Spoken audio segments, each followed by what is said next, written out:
how are you?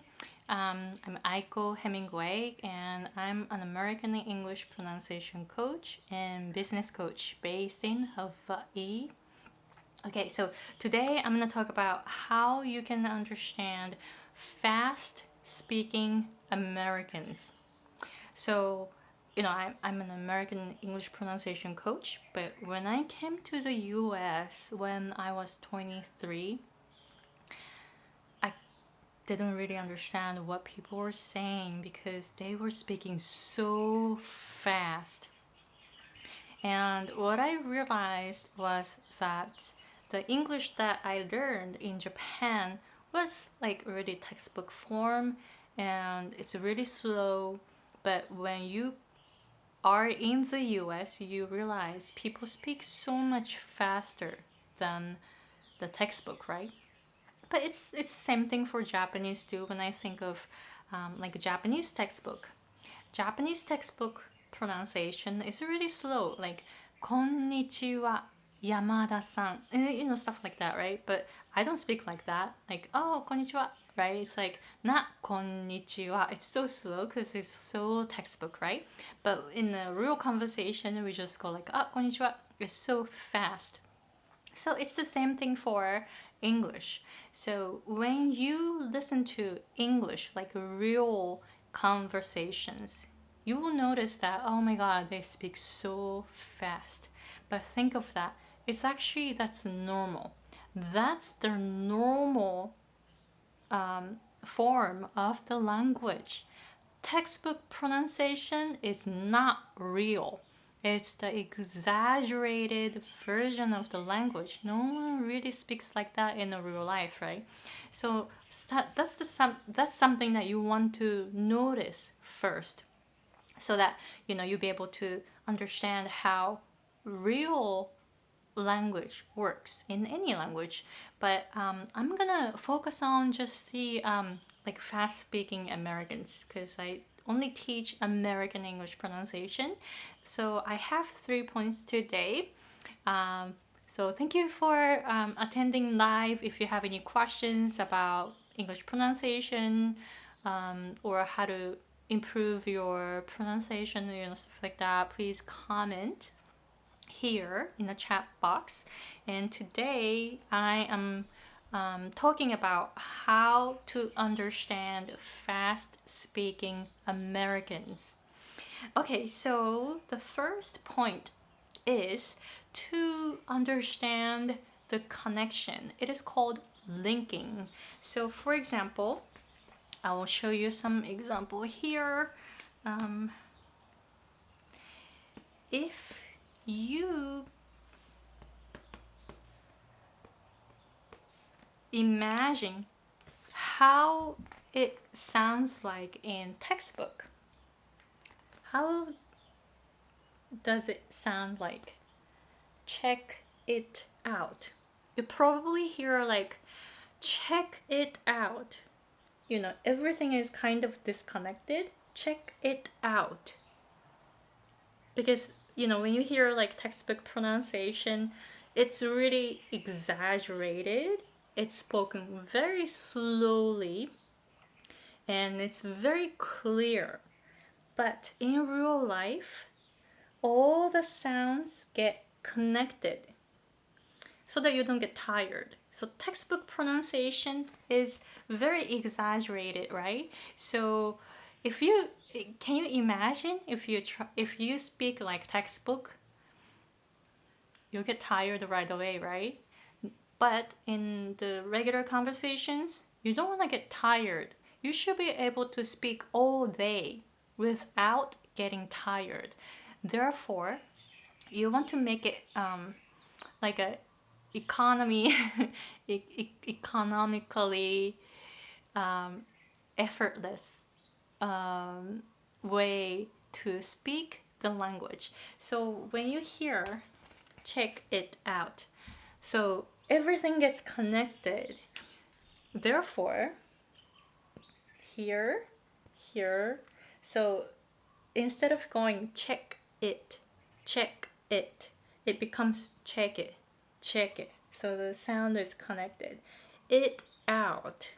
you don't really say it out. It's so tiring. So you just go it out, check it out, check it out. So instead of going check it out, I'm tired already when I say check it out. It's so tiring. But when I say check it out, so easy, I don't get tired, and it's like really flowing. Check it out, check it out. So that's the first point, connection. Connect everything, link everything, and this is called linking in phonetics.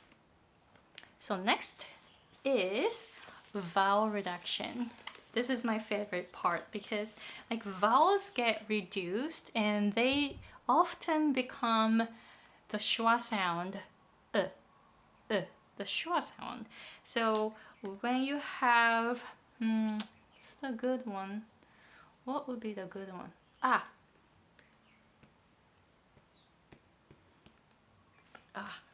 Hold on. This would be a good one.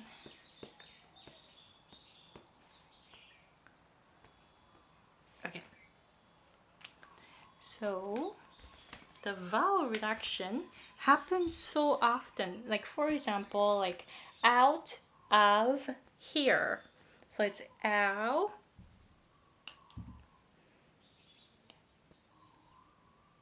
ow, right? Out, and then this is of here. So it's like ear. I'm using IPA, International Phonetic Alphabet. So out of here, out of here. Actually, this part becomes the schwa. So maybe I should make another video about function words and content words. But if you know about the difference between function words and content words, function words are there to support the meaning. Meaning like they're not really important. They're there for a grammatical reason. So out of here. So the important word here is just here. Here is a content word, but out of, those are like function words, so you can reduce the sound. So when it comes to pronunciation, sounds are not equal. All the sounds are not equal. It's very interesting, right? So some are more important than the other in terms of pronunciation. So this is an important word. These are not. Therefore, this can be reduced. Instead of going ow, like out of, ow, you can say So, and then T becomes tap T, alveolar tap. This is IPA. So it's utter. Instead of out of here, it becomes utter. Out of here. Like I'm gonna get out of here. I'm gonna get out of here. It's like so easy, right? Instead of going out of here, that's so tiring. So you can just say out of here. So instead of ow, it becomes utter. And V kind of disappears because in the real conversation, you don't really have time to pronounce V, right? So V kind of disappears. So what you have is and tap T. Let me clean it up so you will see IPA form of how this can be pronounced. So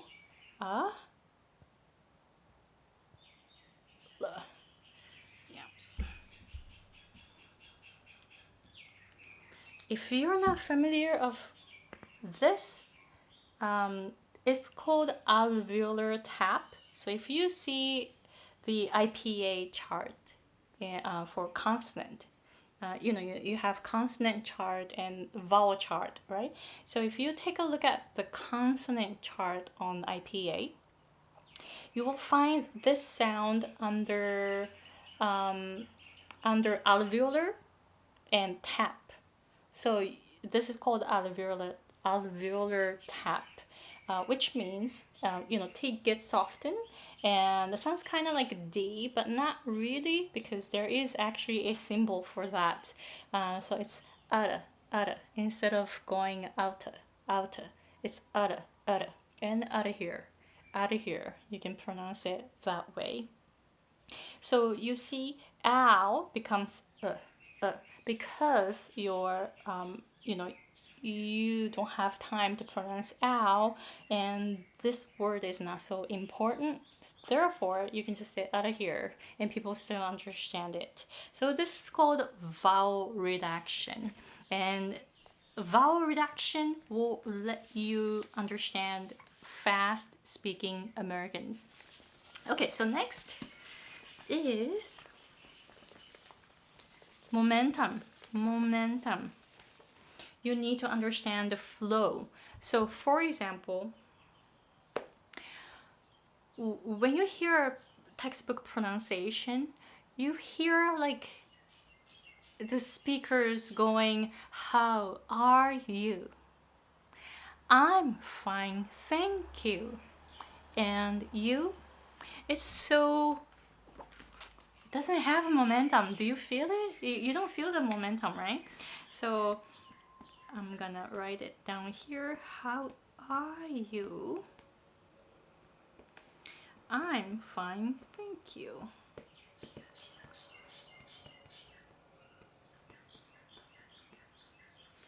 Okay. So I will show you what it means by momentum. So in a textbook, you go, how are you? Da, da, da. Right? I'm fine, thank you. Da, da, da, da. It's like the rhythm is same. It doesn't have the momentum. It doesn't have the speed. It's just da, da, da, da, da, right? But in a real conversations, when Americans are speaking really fast, it has the momentum. So instead of going, how are you? They go, oh, how are you? How are you doing? How are you doing? So instead of going da, da, da, it becomes da, da, da, da, da, da. This is very, very important to understand the flow. And here it's the same thing. Not, I'm fine, thank you. It becomes like, oh, I'm fine, thank you. Like, I'm fine, da, da. Not da, da, it's da, da. I'm fine. Not thank you, it's thank you. Da da, da da. Do you feel it? It's the momentum, because like at the end you slow down.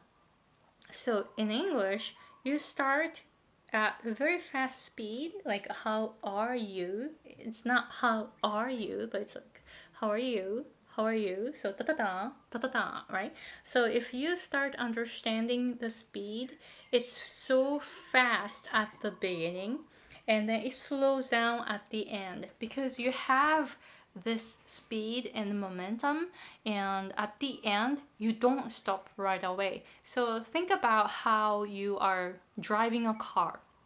You're driving a car, let's say, and then you try to push the brake, try to stop. But do you stop like suddenly? Like, do you stop like when you push the brake? Does your car suddenly stop? Like, stop. Do you stop like that? No, it doesn't stop like that, right? And if you do that, you might get hurt. So you don't want to do that, right?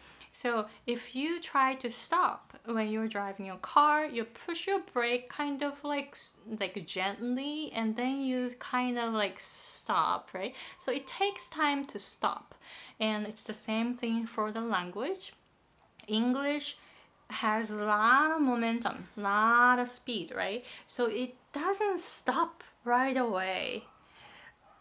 So therefore, at the end of each sentence, it becomes really long. Like, how are you doing? Hey guys. Instead of going, hey guys, it's hey guys, right? Ta-ta, ta-ta is long at the end. So if you start understanding the momentum, you will start picking up. That's how they actually speak in real life. Textbook pronunciation doesn't have the momentum. They are putting all the rhythm like ta ta ta ta. Where are you going? What are you doing? Something like that, right? It doesn't have this the momentum. But in real life, where are you going becomes like, oh, where are you going? Where are you going? Where are you? It becomes really short, and going becomes long. And that's because it has the momentum and you slow down at the end. So try to speak it that way and try to listen to how Americans are speaking, and you will understand that's how they speak, and then you'll be able to pick up some fast speaking conversations. So just to recap, I talked about the connection. All the words are connected. You don't stop the air inside of your mouth. When you speak, the air is just continuously coming out, and therefore all the sounds are connected. It is called linking, so you want to work on linking. The other one is that some vowels get reduced so that it's easier to speak, and also some vowels are not so important. And I'm not talking about content words and function words in another video. So when you have function words which are not important, when you pronounce not important words, vowels can be reduced so that it's easier to pronounce and it flows better. So it is called vowel reduction. And the third point was that to understand momentum, if you understand momentum, you will start feeling the energy movement. Like textbook doesn't have this energy movement at all. It is not alive. But in a real conversation, it has the speed, it has the momentum, the energy moves, so it feels like it's really alive, and you can start picking up how, fast speaking conversations are conducted. Alright, so please let me know if you have any questions about English pronunciation or anything related to English learning. And so if you go to the description box, you can see some links, and I will put a link where you can submit your request or question to me directly, so that you can ask me question directly that way. And I am making some videos about how you can improve your pronunciation. I will be making the video in Japanese. I only teach Japanese speakers who want to improve their English pronunciation. I am in the production of making a video where I talk about 3 tips for Japanese speakers to improve their English pronunciation. So it's coming up, so please check it out. Soon I am trying to produce it. Maybe today or tomorrow. I'm working on it. I just finished making slides, so all I need to do is just record it and finish it and upload it. So yeah, I will let you know when the video is going to be up. And other things. Oh, please subscribe to my channel if you haven't done so. And if you like this video, please give me a thumbs up. And also, don't forget to hit the bell button, and whenever I go on YouTube live or when I put a new video, then you will get the notifications. Yeah, so thank you very much for watching, and I will see you guys in another video. Bye. Thank you.